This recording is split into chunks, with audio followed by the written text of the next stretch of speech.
నమస్తే అందరికీ welcome back to Janu's life style ఛానల్కి. ఎలా ఉన్నారు అందరూ? బాగున్నారా? నేను కూడా చాలా బాగున్నాను. అంతకుముందు వీడియోలో సప్త శనివారాల మొదటి వారం పూజా విధానం గురించి చెప్పుకున్నాం కదా. ఈరోజైతే నేను వ్రతం ముందు రోజు ఏమేం పనులు చేసుకుంటాము, ఏమేం పనులు చేసుకుంటే మనకు వ్రతానికి ఈజీ అయిపోతుంది పని అనేది, వ్రతం రోజు మనకి హడావిడి లేకుండా ఏది అంత టైంకి అయిపోవాలంటే ఏమేమి చేసుకుంటే మనకి ముందు రోజు ఏమేమి చేసుకుంటే పనులు మనకు వ్రతం రోజు బాగుంటుంది అనేది ఈ వీడియోలో చెప్తాను. గిన్నెలన్నీ తోమేసి ఇలా కిచెన్ మొత్తం అయితే క్లీన్ చేసేస్తాను. నైటే మనము ఇలాంటి పనులన్నీ చేసుకుంటే ఉదయానికి మనకి శ్రమ లేకుండా ఉంటుంది. పూజ అనేది మనము టయానికి చేసుకోగలుగుతాం అన్నమాట. కిచెన్ అంతా క్లీన్ చేసేసి సింక్ కడిగేసి మొత్తం అలా నీట్గా పెట్టుకొని రేపటి పూజకి అయితే మనం ఇలా సిద్ధం చేసుకోవాలి. ఇంకా నార్మల్గా అయితే నేను రోజు ఇలానే చేసుకుంటాను. ఎప్పుడైనా బద్దకిస్తే అలా వదిలేస్తాను. ఇంకా పూజలు వ్రతాలు ఏమైనా ఉన్నాయంటే ఖచ్చితంగా ముందు రోజే ఇలా చేసేసుకుంటాను ఎప్పుడు కూడా.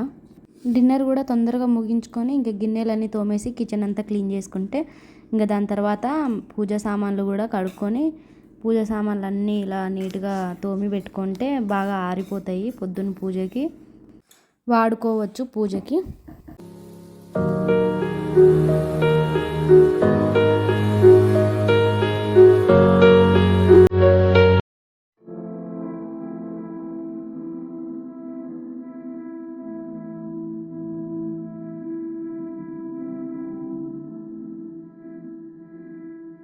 పూజ సామాన్లు తోమిన తర్వాత సింక్ అంతా కడిగి ఇంకా డస్టింగ్ అయితే చేసుకున్నాను. లైట్గా అక్కడక్కడ కొంచెం దుమ్ము పట్టినట్టు అనిపించింది.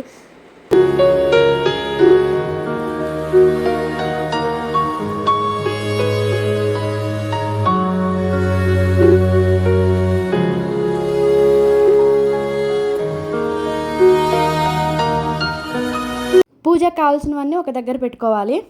ఏది మర్చిపోకుండా ఈజీగా దొరుకుతుంది అట్లా పెట్టుకుంటే.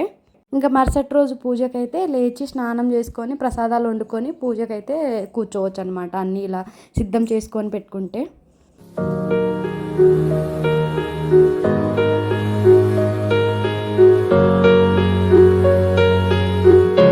ఉదయానికే 4 గంటలకు లేచి రెగ్యులర్ వర్కౌట్స్ చేసుకొని ఇంకా తలకు స్నానం అయితే చేసుకొని ఇలాగా మొత్తం మాపేసేసి ఇలా పసుపు రాసి గుమ్మానికి అయితే మొత్తం బొట్లు పెట్టి ఇలా పూజకైతే రెడీ అయిపోతున్నాను. వారానికి ఒకసారి శుక్రవారం రోజు అయితే నేను గుమ్మం కడిగి ఇలా పసుపు రాస్తాను. ఇంకా శనివారం వ్రతం కూడా ఉంది కాబట్టి శుక్రవారం శనివారం 2 రోజులు రాస్తున్నాను ఇప్పుడు పూజ వరకు.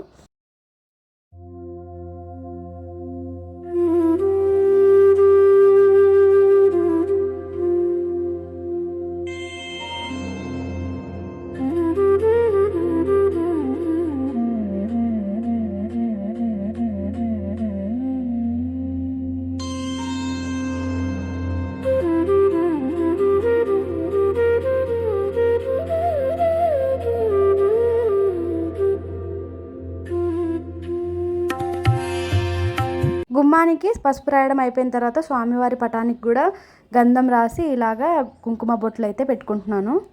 అలాగే పీట కూడా పసుపు రాసి ముగ్గేసి అలాగ బొట్లు పెట్టి రెడీ చేసుకున్నాను.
పీట రెడీ చేసుకున్న తర్వాత ప్రసాదాలు అయితే చేసుకున్నాను.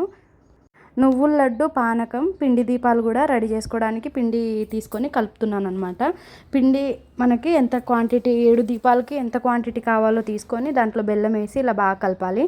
బెల్లం కొంచెం వేసుకొని దాంతో పాలతో కలిపి కొంచెం మనము చలివిడి ముద్ద దేవుడికి ప్రసాదంగా మొదటి ముద్ద చలివిడిగా తీసుకొని దేవుడికైతే పెట్టుకోవాలి. ఇంకా దాని తర్వాత మనము నీళ్లు పోసుకొని కలుపుకొని ఇలాగా చపాతీ పిండి కలిపినట్టుగా కలుపుకొని పెట్టుకోవాలన్నమాట.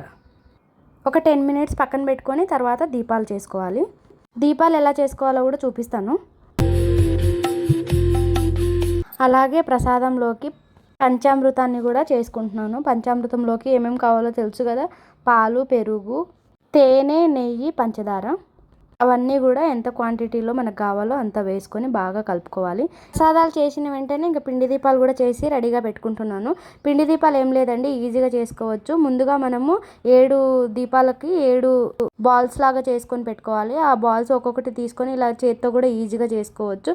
లేదు చేత్తో చేయడానికి రావట్లేదు అంటే మనం ఇలాగా ఈ షేప్లో చేసి పొడిపిండిలో ఇలాగ ముందుగానే పొడిపిండిలో వేసి గ్లాస్లో వేసుకొని ఇలా కూడా చేసుకోవచ్చు అనమాట. మనం చపాతీ కర్రతోని ఇలా చేసుకుంటే ఇలాగ ఈజీగా అయిపోతుంది. ఈ షేప్ కూడా చాలా బాగుంటుంది అనమాట. మీకు ఎలా కావాలంటే అలా చేసుకోవచ్చు. ఇంకా పిండి దీపాలు చేసుకున్న తర్వాత ఇలాగ నామం అయితే పెట్టుకుంటున్నాను. స్వామివారి నామం పెట్టుకుంటే ఇలా చక్కగా ఉంటుంది.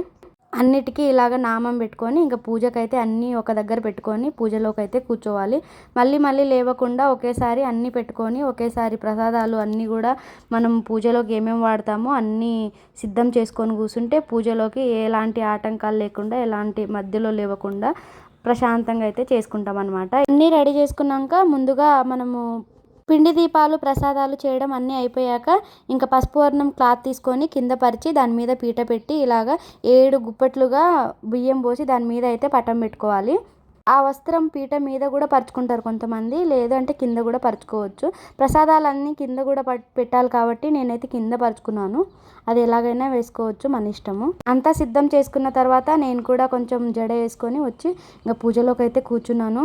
స్వామివారు అలంకార ప్రియుడు కాబట్టి ఇంకా స్వామివారికి అయితే అలంకరణ చేసి మంచిగా అన్నీ రెడీ చేసుకొని ఈ వారం అయితే నాకు తులసి మాల కూడా దొరికింది లక్కీగా. ఇంకా 2 వీక్స్ నుంచి వెతుకుతుంటే దొరకట్లేదండి, ఎక్కడ చూసినా అయిపోయినాయి అంటున్నారు.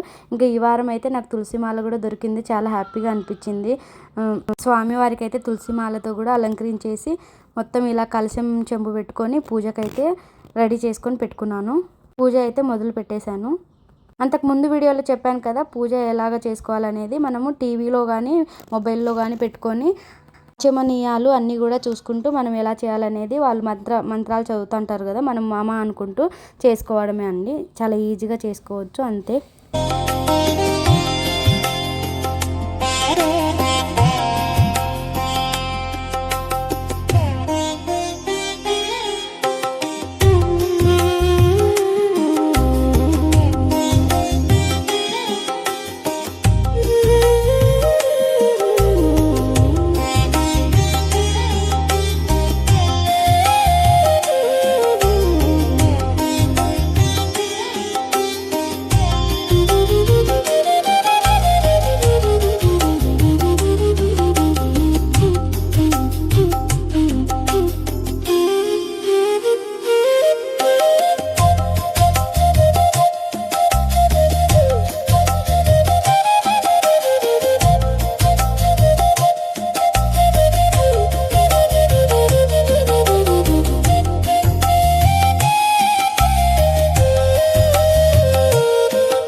మీలో కూడా ఎవరైనా ఈ వ్రతం చేసుకోవాలనుకుంటే మీరు కూడా ఇలా చేసుకుంటే మీకు కూడా చాలా ఈజీ అయిపోతుంది అనమాట. కోరిన కోరికలు తీర్చే కలియుగ వెంకటేశ్వర స్వామి వ్రతం చాలా మహిమగల వ్రతం అండి.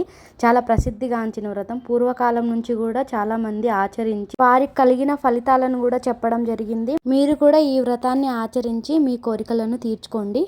గృహం, ఉద్యోగం, వ్యాపారం, సంతానం ఆరోగ్యం, అప్పుల బాధ ఇలాంటి ఏ కోరికలైనా కూడా ఈ వెంకటేశ్వర స్వామి వ్రతం వల్ల చాలామంది కూడా వ్రతం చేసిన తర్వాత వాళ్ళ కోరికలు తీరినాయని చెప్పడం జరిగిందండి. చాలా మహిమగల వ్రతము. ఒకసారి మీరు కూడా ఆచరించి మీ కోరికలు తీరాయా నాకు కామెంట్ రూపంలో చెప్పండి. అలాగే మీకు ఏమన్నా డౌట్లు ఏమన్నా సందేహాలు ఉంటే కామెంట్ రూపంలో చెప్పండి, నేను వీడియో చేస్తాను. మీకు ఎలాంటి సందేహాలు ఉన్నా కూడా తీరుస్తాను. ఇదండి ఈరోజు వీడియో అయితే. ఇప్పటి వరకు నా ఛానల్ ఎవరైనా సబ్స్క్రైబ్ చేసుకోకపోతే సబ్స్క్రైబ్ చేసుకోండి, కొంచెం ఛానల్ని సపోర్ట్ చేయండి. మీకు ఈ వీడియో నచ్చితే ఒక లైక్ ఇచ్చి ఛానల్ని సపోర్ట్ చేస్తారని ఆశిస్తున్నాను.